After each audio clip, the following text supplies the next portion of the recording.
आज की जो जनरेशन है वो ये सोचती है कि पेरेंट्स को कुछ नहीं आता, हम उनसे ज़्यादा जानते हैं। तो वो क्यों मानेंगे बात? माँ अफेक्शन से भरी होती है। माँ एक ऐसी चीज़ है जो धरती पे कुछ नहीं है। बच्चे जो हैं अपने माता पिता की बात ना मानकर अपने दोस्तों की बातों को ज़्यादा अहमियत देते हैं। 5 साल के होते ही आपको इतनी चीज़ें समझ में आ जाती है कि आपको सामने वाला बंदा छोटा लगने लगता है। बच्चों के सामने लड़ाई नहीं करनी चाहिए, बच्चों को दूर रखना चाहिए लड़ाई से। दूसरी बात कि बच्चे क्या इफेक्ट लेते हैं इन चीज़ों से। बच्चे बहुत अलग अलग तरीके से रिएक्ट करते हैं। बच्चों का हमें दोस्त बनना चाहिए या फिर पेरेंट्स बनना चाहिए? माँ बाप को कभी दोस्त नहीं बनना चाहिए, माँ बाप को कंट्रोल करना चाहिए। बच्चे की जो उम्र होती है ना, वो सीखने की होती है, डायरेक्शन लेने की होती है। पेरेंट्स होते हैं, बच्चे होते हैं। ये डिफरेंस बना के रखना चाहिए। वो पब्लिकली इतना इंटरेक्टिव नहीं हो पाते, तो ओवर पेरेंटिंग भी कहीं कहीं गलत है।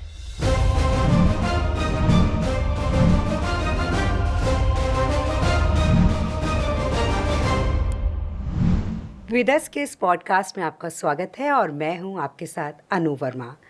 विदस में आज हम बात करेंगे चाइल्ड साइकोलॉजी के ऊपर। आजकल हम देखते हैं कि बच्चों के हाथ में 24 घंटे मोबाइल रहता है। बच्चे क्या सीख रहे हैं, बच्चे क्या समझ रहे हैं, बच्चे अपने माता पिता से कैसा बिहेव कर रहे हैं और इस मोबाइल फ़ोन की वजह से बच्चों में क्या क्या प्रॉब्लम्स आई हैं, क्या प्रॉब्लम्स उन्हें आगे फ्यूचर में फेस करनी पड़ सकती हैं, आज इस पर बात होगी। और जिन गेस्ट को आज हमने अपने स्टूडियो में इनवाइट किया है वो है डॉक्टर योगेश कुमार जी। तो चलिए मिलते हैं डॉक्टर योगेश से। डॉक्टर योगेश, विदस में आपका स्वागत है। नमस्कार। नमस्कार। डॉक्टर योगेश, आजकल हम देख रहे हैं कि बच्चों के हाथ में 24 घंटे मोबाइल रहता है। इस वजह से उनको क्या क्या बीमारियां हो सकती हैं, पहले ये बताइए आप हमें। आजकल बच्चों के हाथ में जो 24 घंटे मोबाइल रहता है, इसके 2 कारण हैं। एक तो पहला, कोविड जब हुआ तो सारी चीज़ें ऑनलाइन हुई, तो बच्चों का स्कूल का होमवर्क और ये सब ऑनलाइन होने लगा जी। तो उससे आदत हो गई। कुछ पेरेंट्स की भी गलती है, वो अपना भार कम करने के लिए हाथ में मोबाइल थमा देते हैं कि भाई मुझे काम करने देगा बच्चा, तो इसमें लगा रहे। बिल्कुल। खाना नहीं खा रहा तो मोबाइल दे दिया हाथ में, मोबाइल देखते देखते खाना खाएगा। तो आजकल ऐसे भी आदत पड़ गई बच्चों को। पेरेंट्स की भी गलती है जी। कुछ कोविड की वजह से ये सिस्टम ने स्क्रीन टाइम बढ़ा दिया जी। अब स्कूलों ने यही अडेप्ट कर लिया। अब मोबाइल पे ही सब असाइनमेंट्स आती हैं, सब आता है। बच्चों को वो कम करने की बजाय वो अब कंटिन्यू करने लगे हैं। तो इसलिए बच्चों को आदत हो गई स्क्रीन टाइम की। अब जब हाथ में मोबाइल रहेगा तो वो गेम भी खेलेंगे जी, यूट्यूब भी देखेंगे, रील्स भी देखेंगे। आप कहाँ तक उसको मॉनिटर करते रहोगे? बिल्कुल। ठीक है ना। तो इस वजह से बच्चों का फिजिकल एक्टिविटी बिल्कुल बंद हो गई है। वो बैठे बैठे सिर्फ मोबाइल देखते रहते हैं जी। तो उनको जॉइंट्स की प्रॉब्लम स्टार्ट हो गई। आजकल छोटे छोटे बच्चों में सर्वाइकल डेवलप हो रहा है। जो बुढ़ापे की बीमारी थी जी। आजकल बचपन में ही सर्वाइकल डेवलप हो रहा है। लैक ऑफ एक्सरसाइज की वजह से आजकल हाइपोथायराइडिज्म बहुत ज़्यादा बच्चों में बढ़ रहा है। ठीक है, थायराइड की बीमारियां ज़्यादा हो रही हैं, ओबेसिटी बढ़ रही है, क्योंकि वो एक्सरसाइज नहीं करते। बिल्कुल। कोई वर्कआउट नहीं करते, बैठे बैठे होमवर्क भी उसी पे करना है, खेल भी उसी पे करना है। पहले हमारे ज़माने में क्या है कि सारे फिजिकल खेल हुआ करते थे जिसमें हमें एक्सर्शन करना पड़ता था। आजकल साइकिल भी नहीं चलाते बच्चे। हाँ जी, बिल्कुल। स्कूटी पे ही घूमते हैं। बच्चा बड़ा बाद में होता है, पहले उसको स्कूटी थमा दी जाती है जी। इसलिए आजकल एक्सीडेंट्स भी बढ़ रहे हैं। ठीक है, तो स्क्रीन टाइम मोरलेस बढ़ता ही जा रहा है। ये हम पेरेंट्स को ही देखना पड़ेगा कि बच्चों का स्क्रीन टाइम जो बिल्कुल बहुत ज़रूरी है तब ही उनको मोबाइल दिया जाए। अदर उसके बहुत ज़्यादा साइड इफ़ेक्ट्स हैं। एक तो स्क्रीन से ब्लू रेज निकलती हैं जो हमारी स्लीप की डेप्रिवेशन करती हैं। सोने से पहले कभी भी मोबाइल बच्चों को नहीं देना चाहिए, नहीं तो नींद आने में प्रॉब्लम होती है। दूसरा, आप अगर ज़्यादा देर तक गर्दन झुकाकर मोबाइल देखोगे तो सर्वाइकल जल्दी से डेवलप हो जाएगा। आजकल छोटे छोटे बच्चे कंधे में दर्द, गर्दन में दर्द की शिकायत लेकर आ रहे हैं। वो इसीलिए लेके आ रहे हैं कि उनको ज़्यादा सर झुकाकर काम करना पड़ता है। आई साइट कम होती जा रही है क्योंकि उनको छोटी स्क्रीन पे पूरा होमवर्क करना पड़ता है, सब कुछ देखना पड़ता है। ज़्यादा देर तक वो अपनी आई की अकोमोडेशन पावर को यूज़ करते रहते हैं। ठीक है, तो इससे क्या होता है, विज़न वीक हो रहा है। छोटे छोटे बच्चों को बड़े बड़े नंबर का चश्मा लग रहा है जी। ठीक है। आजकल बच्चे बड़े बाद में होते, पहले चश्मा इतना बड़ा बड़ा लग जाता है। जी बिल्कुल। तो मोबाइल तो एक हानिकारक चीज़ है ही बच्चों के लिए, पर अगर दूसरी तरफ इसका पॉजिटिव एक इफेक्ट देखा जाए तो बच्चे प्रिकॉशियस हो रहे हैं। प्रिकॉशियस का मतलब उम्र से पहले ही बढ़े जा रहे हैं। जो बात उनको 10 साल के बाद पता लगनी चाहिए वो 2 साल में ही पता चल जाती है। हमसे अच्छा मोबाइल बच्चे चलाते हैं आजकल। जी। हमें इतने फंक्शन नहीं पता होते हैं मोबाइल के जितने हमारे बच्चों को पता होते हैं। हम भी कई बार अपने बच्चों से पूछते हैं भी इंस्टाग्राम पे ये कैसे करते हैं, हमें नहीं पता, उनको पता है।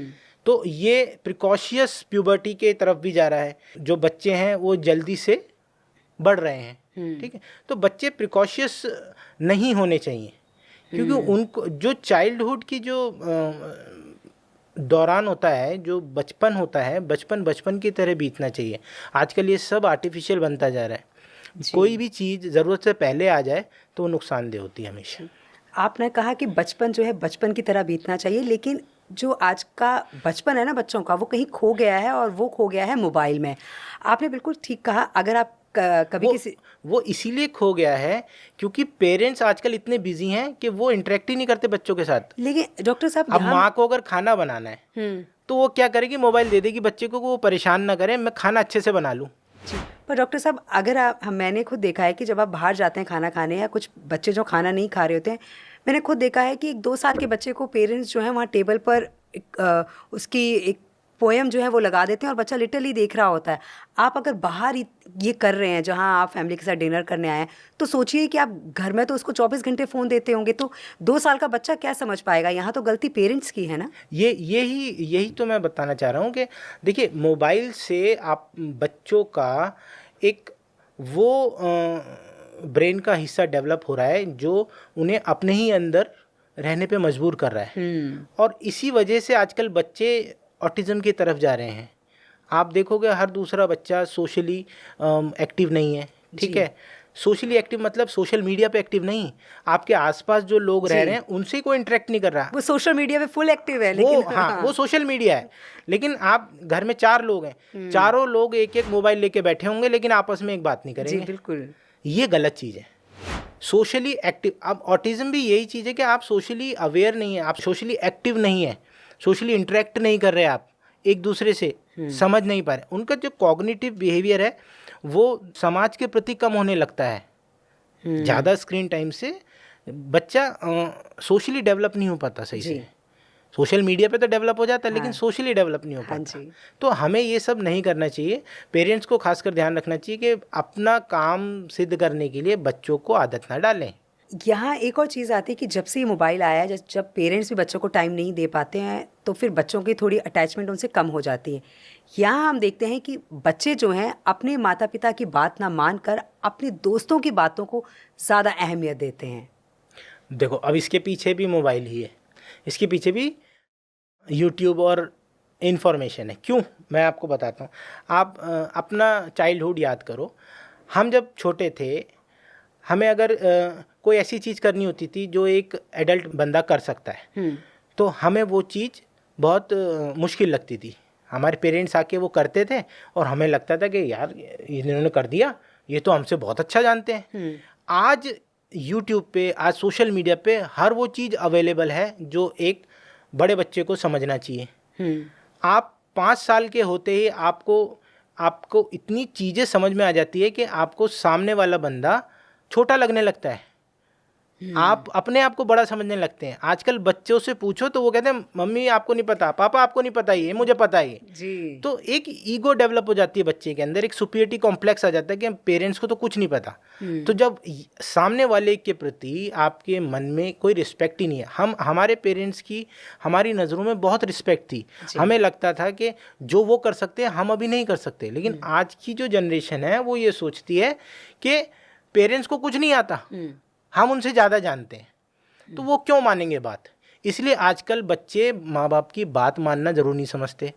अपने दोस्तों की क्यों मानते हैं, क्योंकि वो उनके सेम एज ग्रुप के होते हैं, ठीक है। तो वही बात हो गई। अब मेरे एज का है तो उसको ज्ञान होगा, वो तो ओल्ड है, उन्हें क्या पता, उन्हें मोबाइल चलाना नहीं आता, उन्हें क्या पता ये सब चीज़ें। तो पेरेंट्स के प्रति ऐसी धारणा रखकर जो बच्चे हैं आजकल फॉलो नहीं करते पेरेंट्स को, कुछ समझते ही नहीं है पेरेंट्स को। ये भी सोशल मीडिया का ही एक दुष्प्रभाव है, जी। मोबाइल का। अभी बच्चा बड़ा हुआ नहीं है, आपने पहले एक सेपरेट मोबाइल दे दिया उसको, एक इंडिपेंडेंट मोबाइल दे दिया उसको, उसका नंबर भी है, वो अपने दोस्तों से पर्सनली बात कर सकता अपने मोबाइल से जी। ये इतनी इंडिपेंडेंसी सही नहीं है। और हमारे टाइम में हमें एक घड़ी चाहिए होती थी तो कहा जाता 10th में अच्छे मार्क्स लाओ तब आपको घड़ी मिलेगी। आजकल तो मांगने से पहले ही सब कुछ मिल जाता है। और एक मैं ये भी कहूँगा कि आजकल पेरेंट्स जो हैं, पेरेंटिंग के नाम पर ना ये क्या फैलाया जा रहा है कि अच्छी पेरेंटिंग क्या होती है कि बच्चों को दोस्त समझो। यही मैं आपसे पूछना चाह रही थी कि बच्चों का हमें दोस्त बनना चाहिए या फिर पेरेंट्स बनना चाहिए? देखो, बच्चों के दोस्त बहुत होते हैं, अगर माँ बाप भी दोस्त बन जाएंगे तो उनको सही शिक्षा कौन देगा? सबसे पहली बात ये है, उनको सही शिक्षा कौन देगा, उनको गाइडेंस कौन देगा? अगर माँ बाप भी दोस्त बन जाएंगे तो वो आपकी कोई शिक्षा लेगा ही नहीं, वो आपको दोस्त ही समझेगा। माँ बाप को कभी दोस्त नहीं बनना चाहिए, माँ बाप को कंट्रोल करना चाहिए। बच्चे की जो उम्र होती है ना, वो सीखने की होती है, डायरेक्शन लेने की होती है। हम जैसा डायरेक्ट करेंगे वो वैसे चला जाएगा। अगर हमने उसको कंट्रोल नहीं किया तो वो वैसी डायरेक्शन में घूमने लगेगा जैसे उसके कलीग्स घूम रहे हैं, उसके जो क्लासमेट्स हैं वो घूम रहे हैं, वो वैसे ही करने लगेगा।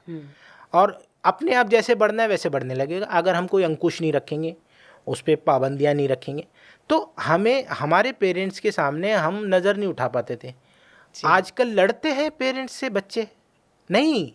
आपकी एक देखिए, पेरेंट्स होते हैं, बच्चे होते हैं, ये डिफरेंस बना के रखना चाहिए। मैं ये नहीं कह रहा कि बच्चों के साथ गलत व्यवहार करो, नहीं, बच्चों से प्यार से व्यवहार करो, लेकिन कभी ज़रूरत पड़ती है तो उनको डांटना भी चाहिए। बिल्कुल, ठीक तो है, ज़रूरी है। हाँ, उनके साथ सख्ती भी बरतनी चाहिए। आजकल स्कूल में आप डांट नहीं सकते, टीचर्स जो हैं डांट नहीं सकते बच्चों को, पेरेंट्स आकर उनको उल्टा सीधा बोलने लगते हैं। हमारे टाइम पे टीचर्स पीटा करते थे, हाथ पे डंडी से मारा करते थे, इसलिए आज हम ये हैं। आजकल टीचर्स पे केस हो जाता है अगर उस पर कोई एक शब्द भी बोल दे ना, थप्पड़ मारने की तो दूर की बात है, टीचर्स को अलाउड ही नहीं है कि बच्चों को कुछ कहें आप। तो बच्चे टीचर्स की भी इज्जत नहीं करते, ना पेरेंट्स की इज्जत करते बच्चे, ना टीचर्स की इज्जत करते। नहीं, सख्ती भी बहुत ज़रूरी है। बिल्कुल। किसी चीज़ को ढालने के लिए, अगर आप कच्ची मिट्टी को भी ढालोगे तो ढीले हाथों से नहीं ढलेगी, हाथों को टाइट करना पड़ेगा, तभी उसमें मूर्त ढल सकती है।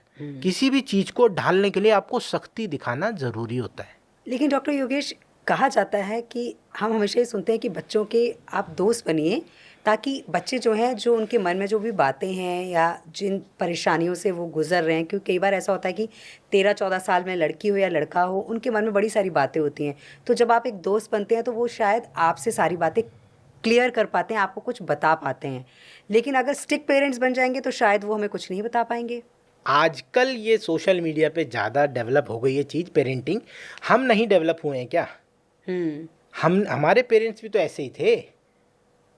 ज़रूरी नहीं है कि आप दोस्त की तरह आप पूरा 24 घंटे उसके साथ बिहेव करेंगे तो ही वो अच्छे से डेवलप होगा, नहीं, ऐसा नहीं है। डेवलपमेंट ऑब्जर्वेशन से होता है। बच्चे की 2 तरीके की क्वालिटी होती है, एक वो पहले रिसीव करता है चीज़ों को, अच्छा, छोटी उम्र में वो चीज़ों को रिसीव करता है, उन चीज़ों से रिसीव करने के बाद में वो फिर रिएक्ट करता है उन चीज़ों को। तो जो रिसेप्शन है वो तो सबका होता है, आप उससे प्यार से बात करो या नहीं करो, रिसीव तो करेगा ना वो, ठीक है ना। लेकिन जो डेवलपमेंट है, जो रिएक्शन है, वो हमारे बिहेवियर के अकॉर्डिंग होता है। अगर हम उससे प्यार से बात करेंगे तो वो प्यार से रिएक्ट करेगा, ठीक है ना। वो रिएक्शन हम बदल सकते हैं। हाँ, हमें इतना सख्त होने की ज़रूरत नहीं है कि हम क्रूर पेरेंट बन जाएं। हमें सिर्फ नियमों का पालन करना सिखाना है बच्चों को सही गलत की समझ सिखानी है, बिल्कुल, ठीक है। ये नहीं कि हम उनको डंडी लेके बोलेंगे तुझे यहीं चलना है, नहीं। हमें 2 रास्ते दिखाने, भाई इस पे तू चलेगा तो ये गलत होगा, इस पे चलेगा तो सही होगा। चुनना उसका काम है, बिल्कुल, वो खुद चुनेगा कि मुझे किस पे चलना है। पर एज अ पेरेंट्स हमें पूरी कोशिश करनी चाहिए कि वो सही रास्ता अपनाए। कई बार ऐसा होता है डॉक्टर योगेश कि हम देखते हैं कि पेरेंट्स जो है ना, वो बच्चों के सामने लड़ाई झगड़ा करते हैं या घर के कुछ डिस्कशन करते हैं जो उनको नहीं करने चाहिए, लेकिन वो करते हैं। इसका इम्पैक्ट बच्चों के ऊपर बहुत ज़्यादा पड़ता है। तो इस इम्पैक्ट की वजह से बच्चों में क्या क्या चेंजेस आ सकते हैं? एक तो मैं ये सबसे पहली बात बोलता हूँ, आजकल पेरेंट्स जो हैं बच्चों के सामने इतना लड़ते हैं और ये नहीं सोचते कि बच्चों पे क्या इफेक्ट पड़ रहा होगा। छोटे छोटे जो बच्चे होते हैं वो देख देख कर एक इमेज बनाते हैं कि पेरेंट्स में अगर मेल फैक्टर ज़्यादा डोमिनेट कर रहा है तो उस बच्चे के अंदर मेल के लिए एक पिक्चर बन जाती है कि मेल ऐसे होते हैं। अगर फीमेल ज़्यादा डोमिनेट कर रही है तो फीमेल के लिए ऐसी वो बन जाती है। तो बच्चों के सामने लड़ाई नहीं करनी चाहिए, मेरे हिसाब से बच्चों को दूर रखना चाहिए लड़ाई से जी। दूसरी बात कि बच्चे क्या इफ़ेक्ट लेते हैं इन चीज़ों से। बच्चे बहुत अलग अलग तरीके से रिएक्ट करते हैं।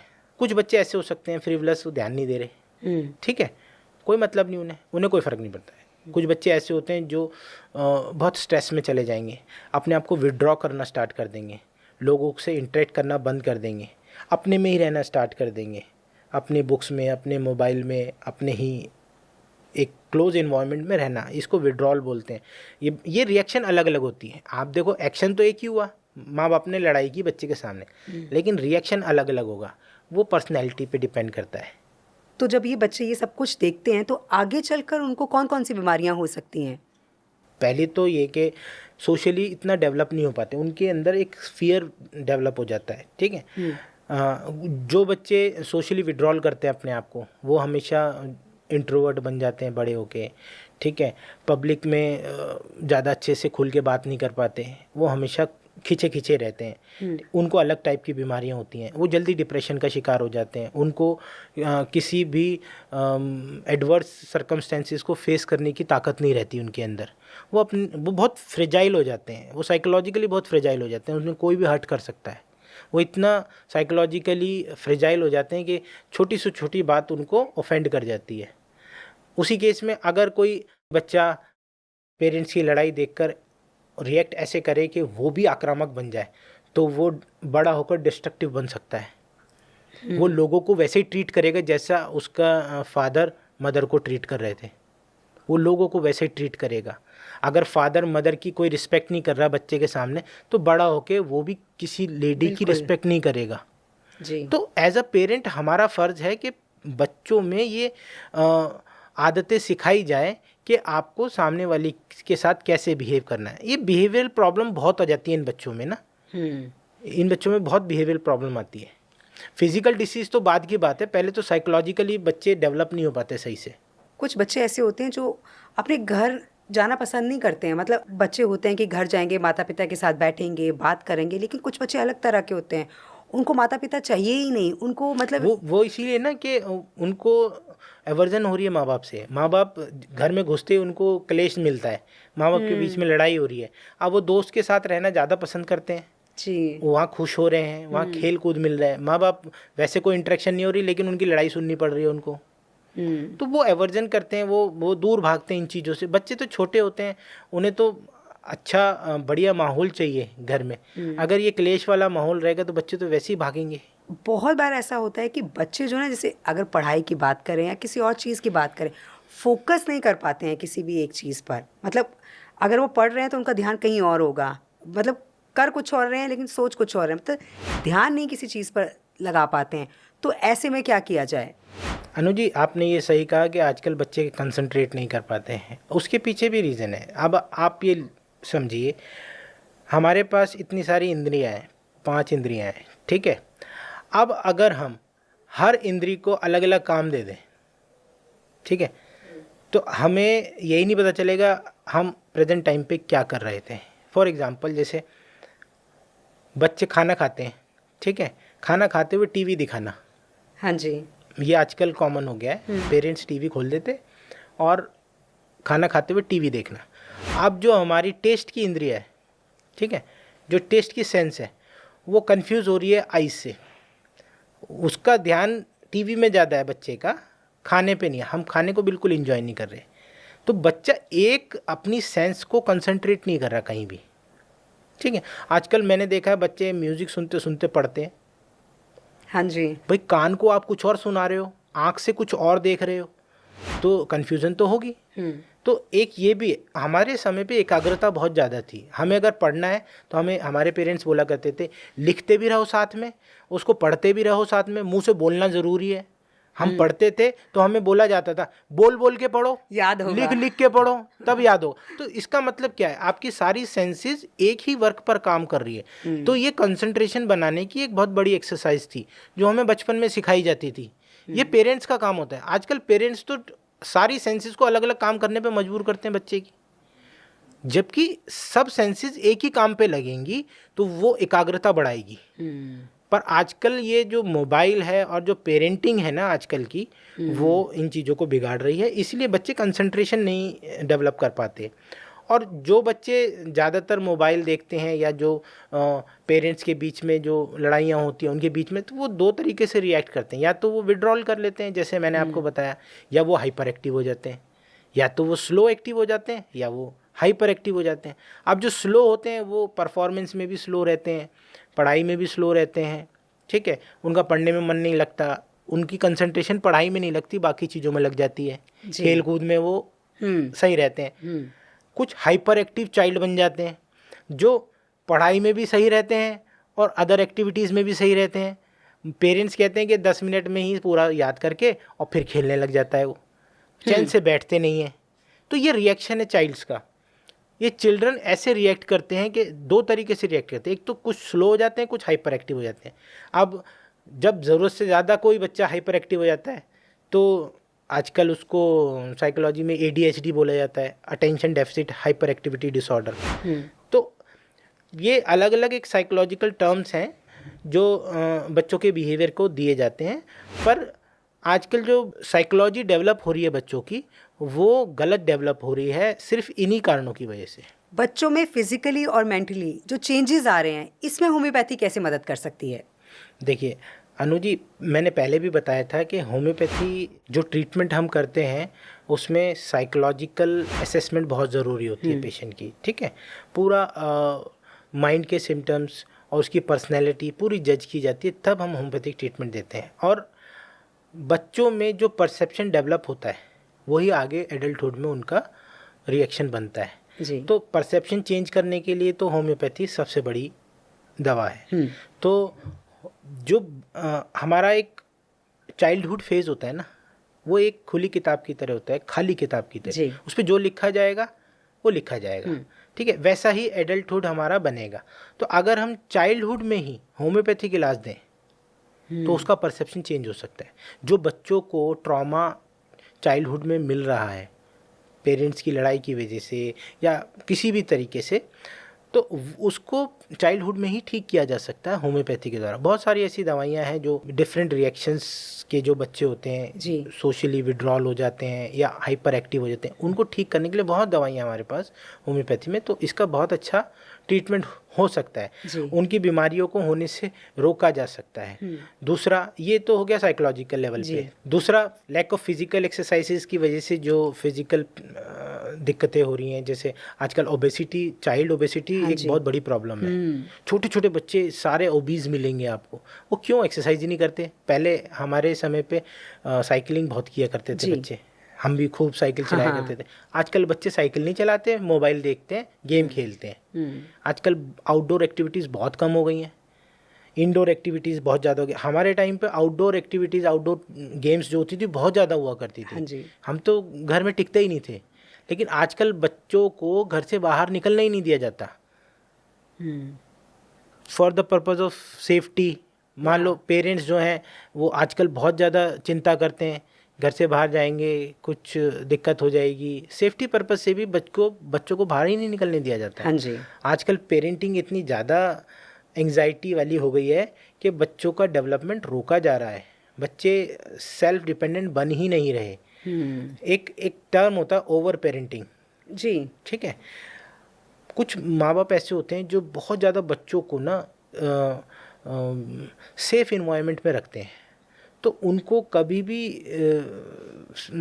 प्रॉब्लम्स को फेस करने की क्वालिटी डेवलप नहीं हो पाती। जब तक वो पेरेंट्स के साथ में है तब तक तो वो ठीक महसूस करते हैं।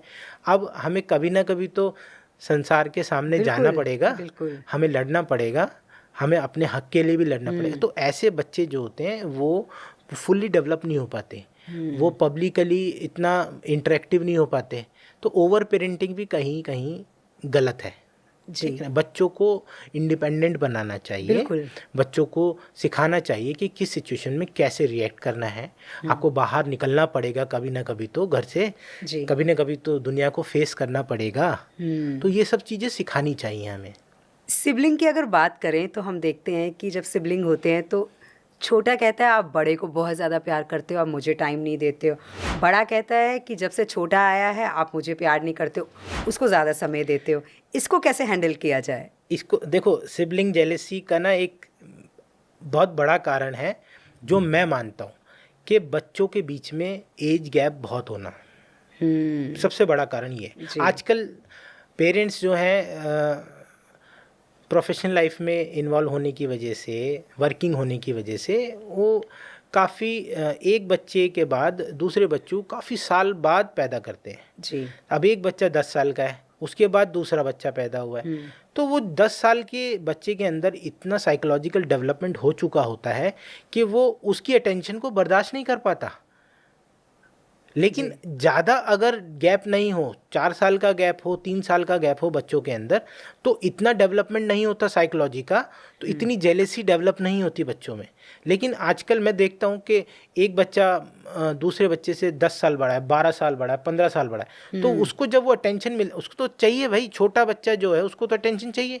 उसको भी मिली थी, जो पहला बच्चा था उसको भी तो मिली उतनी अटेंशन, लेकिन उसको नहीं पता वो चीज़ें। बिल्कुल, उसको नहीं पता, वो अब डेवलप हो चुका है।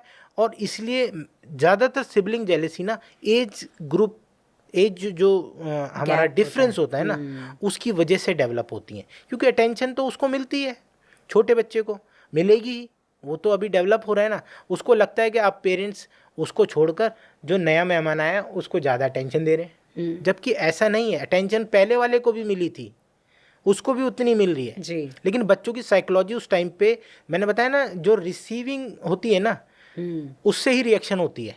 अब वो परसेप्शन उसका चेंज हो चुका है, बन चुका है उसका 12 साल 15 साल की उम्र में। अब बताइए, एक बच्चे के बीच में 15 साल का गैप हो तो ये कितना बड़ा है? बहुत बड़ा है, बहुत बड़ा गैप है।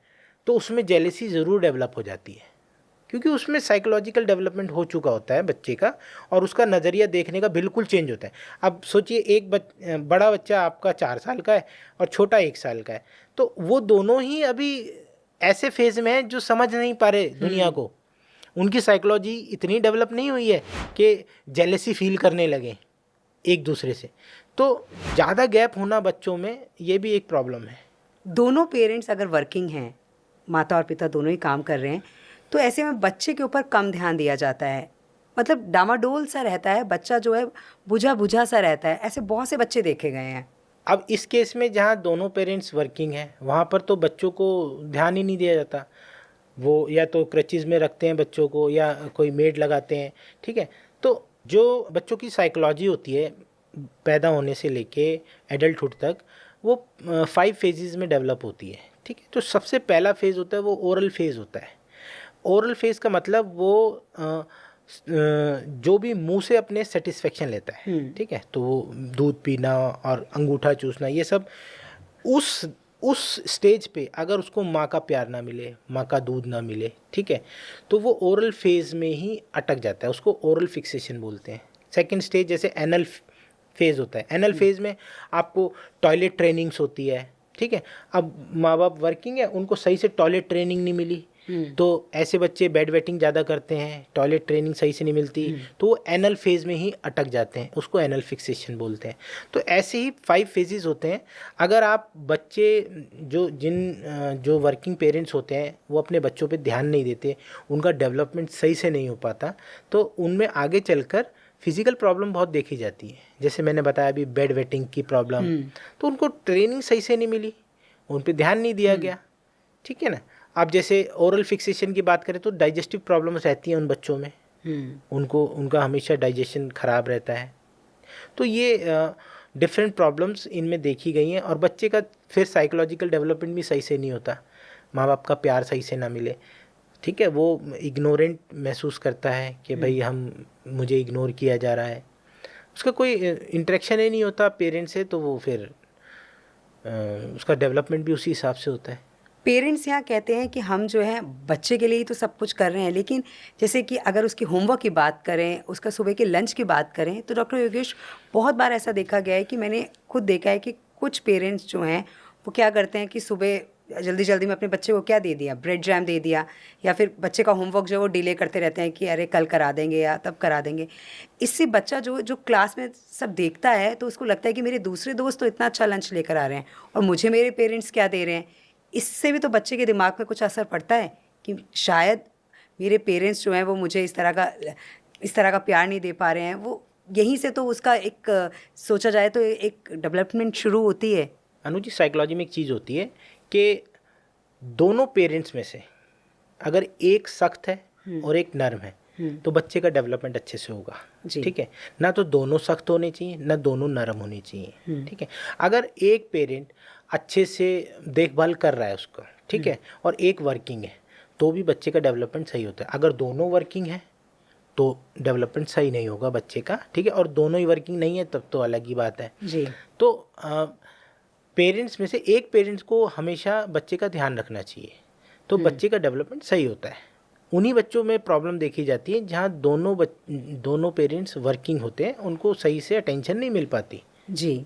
अब जैसा आपने बोला कि कुछ पेरेंट्स जो हैं बच्चों को ब्रेकफास्ट में खाना पूर्ति करते हैं बस। ठीक है, पर देखिए आपने बच्चों को पैदा किया है, किस लिए पैदा किया है? खाना पूर्ति के लिए नहीं, बच्चों का ध्यान रखना चाहिए। हमारा फ़र्ज़ बनता है कि बच्चों का पूरा ध्यान रखें हम। हाँ, अच्छा है हम कमा रहे हैं, बच्चों के लिए कमा रहे हैं, लेकिन बच्चे अगर सही से डेवलप नहीं हो पाएंगे तो उस कमाई का क्या फ़ायदा। ठीक है ना। दूसरा, अगर दोनों पेरेंट्स वर्किंग हैं तो बच्चे को हमेशा अटेंशन की ज़रूरत महसूस होती रहेगी कि मेरे पे अटेंशन नहीं दी जा रही। मैंने ऐसे कई पेरेंट्स देखे हैं जो वर्किंग भी होते हैं और बच्चों पे खूब अच्छे से अटेंशन भी देते हैं, उनका सब ध्यान रखते हैं। अब ऐसे बच्चे, अब जैसे आप बता रहे हो ब्रेकफास्ट में ब्रेड जैम, हमेशा ब्रेड जैम बिस्किट ये सब लेके जाते, वो बच्चे एम्बेरस भी फील करते हैं दूसरे बच्चों को देखकर। स्कूल में और बच्चों को देखकर एम्बेरस फील करते कि मेरे पेरेंट्स को कुछ नहीं देते, तो उनकी साइकोलॉजी थोड़ा सा ऐसी डेवलप होने लगती है, वो फिर विड्रॉल फेज़ में चले जाते हैं। तो पेरेंट्स को ध्यान देना चाहिए कि आप बच्चों का ध्यान रखें, ब्रेकफास्ट सही से दें, उनको उनका होमवर्क कराएं। ठीक है, ये सब उनकी ड्यूटी है, उनकी जिम्मेदारी है, तो ये सब करना चाहिए। और एक बात और मैं कहना चाहूँगा कि जैसे हमने कई बार देखा होगा कि दोनों पेरेंट्स अगर नर्म स्वभाव के हैं तो उनके बच्चे बहुत ज़्यादा फ्री हो जाते हैं, बहुत डेवलप हो जाते हैं। ठीक है, और उनका कोई वो नहीं होता, उन पे अंकुश नहीं होता। ठीक है, तो ये भी डेवलपमेंट का एक ड्रॉबैक है। आपको पेरेंट्स में से एक पेरेंट को ज़रूर एक सख्त होना चाहिए, एक नर्म होना चाहिए, तभी बच्चे की पेरेंटिंग अच्छे से होती है। अगर दोनों सख्त हो जाएंगे तो भी वो बच्चा जो है सही से डेवलप नहीं कर पाएगा। ठीक है, वो इनसिक्योरिटी में रहेगा हमेशा, उसका डेवलपमेंट सही से नहीं होगा। और अगर दोनों ही पेरेंट्स बहुत छूट देंगे, आप देखोगे कई अमीर फैमिलीज़ में क्या होता है, बच्चों पे ध्यान नहीं देते, वो अपना बिजनेस में लगे हुए हैं और बच्चों को फ्रीडम दी हुई है पूरी, वो बच्चे बिगड़ जाते हैं, वो सही से डेवलप नहीं हो पाते, उनको कोई रोक टोक समझ ही नहीं आती है, क्योंकि पेरेंट्स को रोकने टोकने वाले हैं ही नहीं पेरेंट्स। अब कुछ पेरेंट्स ऐसे होते हैं जो बहुत ज़्यादा रोक टोक करते हैं, दोनों ही ऐसे होते हैं। तो सबसे अच्छी पेरेंटिंग क्या होती है कि एक पेरेंट को सख्त होना चाहिए, एक को नर्म होना चाहिए। अगर ये कॉम्बिनेशन मिलता है तो वहाँ डेवलपमेंट सबसे अच्छा होता है। इस तरीके की पेरेंटिंग अगर हम करते हैं तो बच्चों की साइकोलॉजी में जो डिस्टर्बेंसेस आती है उससे आगे जाकर उनमें अलग अलग टाइप के पर्सनैलिटी डिसऑर्डर्स आ जाते हैं, बिहेवियरल प्रॉब्लम्स आ जाती हैं, सोशल इश्यूज़ आते हैं, डिप्रेशन के बच्चे शिकार हो जाते हैं। ठीक है, कुछ बच्चे सुसाइडल डिस्पोजिशंस में भी चले जाते हैं। तो अलग अलग प्रकार की साइकोलॉजिकल डिसीज़ उनमें डेवलप हो जाती है। तो हमें थोड़ा ध्यान रखना चाहिए, एज अ पेरेंट हमें अपने बच्चों पे ध्यान देना चाहिए, स्पेशली चाइल्डहुड में, क्योंकि बचपन जो होता है वो बढ़ने का, समझने का, ग्रो करने का समय है। जैसा ग्रो हो गए तो एडल्टहुड में कुछ चेंज नहीं किया जा सकता। जब बच्चे बढ़ जाते हैं, आपके कंधे तक पहुंच जाते हैं, तब आप उनको नहीं सुधार सकते। आपको सुधारना, आपको ध्यान देना है बचपन में, जब बच्चे छोटे होते हैं। हम तब कमाने की धुन में उनको इग्नोर कर देते हैं। जब वो हमारे कद के हो जाते हैं, हमारे जितने बड़े हो जाते हैं, तो हमें लगता है कि ये ऐसे कैसे बोल रहा है हमें, हमने तब तो ध्यान दिया नहीं, और अब हम सोच रहे हैं कि ये कैसे डेवलप हो गया ऐसा, क्योंकि आपने उस टाइम पे ध्यान ही नहीं दिया, वो अपने आप डेवलप हो गया बच्चा जैसा उसको होना था। तो हमें बचपन में ही बच्चों का ध्यान रखना चाहिए। तो डॉक्टर योगेश, आज आपने हमें बताया कि माता पिता से ही बच्चे समझते हैं, माता पिता से ही बच्चे सीखते हैं, और साथ में आपने ये भी बताया कि किस तरह से हम बच्चों में ये जो 24 घंटे उनके हाथ में मोबाइल रहता है, इसे कैसे बच्चे हमारे शास्त्रों में बोला गया है कि माता पिता सबसे पहले गुरु होते हैं। जो माँ सबसे पहली गुरु है, माँ ही सबसे पहला वर्ड सिखाती है, माँ ही सबसे पहली चीज़ सिखाती है। माँ अगर सही से ध्यान ना दे, कुछ ऐसी फीमेल वर्किंग होती हैं जो बच्चे पे ध्यान नहीं देती, उनको सिर्फ ड्यूटी लगती है, बच्चे को पालना ड्यूटी लगती है। नहीं, माँ का नाम ही अफेक्शन है जी। माँ अफेक्शन से भरी होती है। माँ एक ऐसी चीज़ है जो धरती पे कुछ नहीं है, ठीक है। माँ को बहुत ध्यान रखना चाहिए कि बच्चे को जो परवरिश है वो माँ के हाथ में होती है।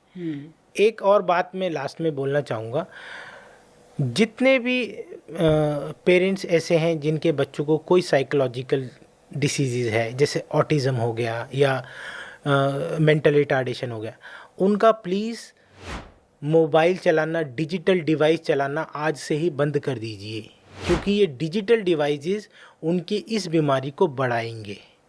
क्योंकि उनके ब्रेन का डेवलपमेंट सोशली नहीं होगा, लेकिन वो डिजिटली हो जाएगा उनका डेवलपमेंट, और उनका सोशली डेवलपमेंट कम होने लगेगा।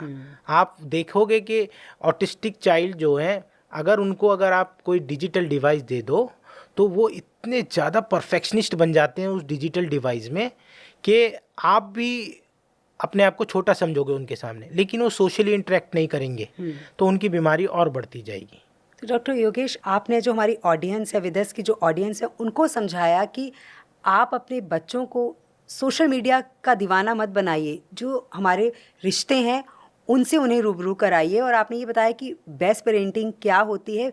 पेरेंट्स को भी बहुत ज़्यादा ज़रूरत है अपने बच्चों को टाइम देने की, तभी जो उनके हाथ में 24 घंटे मोबाइल रहता है वो तभी छूटेगा। Thank you so much doctor Yogesh कि आपने अपना इतना कीमती समय हमें दिया।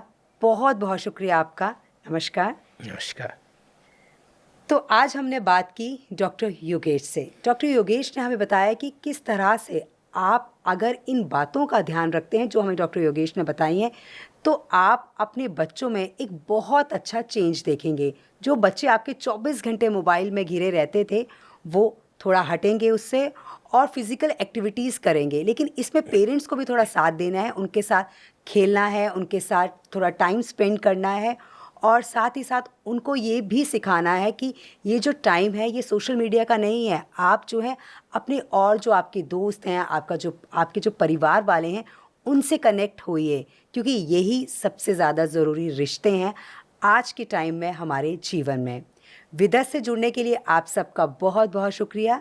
अगर आप भी इस तरह का पॉडकास्ट करवाना चाहते हैं तो आप करवा सकते हैं। आप स्क्रीन पर ये जो 2 नंबर देख रहे हैं वहाँ पर कॉल कर सकते हैं और इन्फॉर्मेशन ले सकते हैं। आप हमारे विदर्स चैनल को लाइक करें, शेयर करें और सब्सक्राइब करें, और इसके साथ साथ बेल आइकन को दबाना ना भूलें, क्योंकि जब भी हमारी कोई भी नई वीडियो अपलोड होगी आप सबको नोटिफिकेशन मिल जाएगी।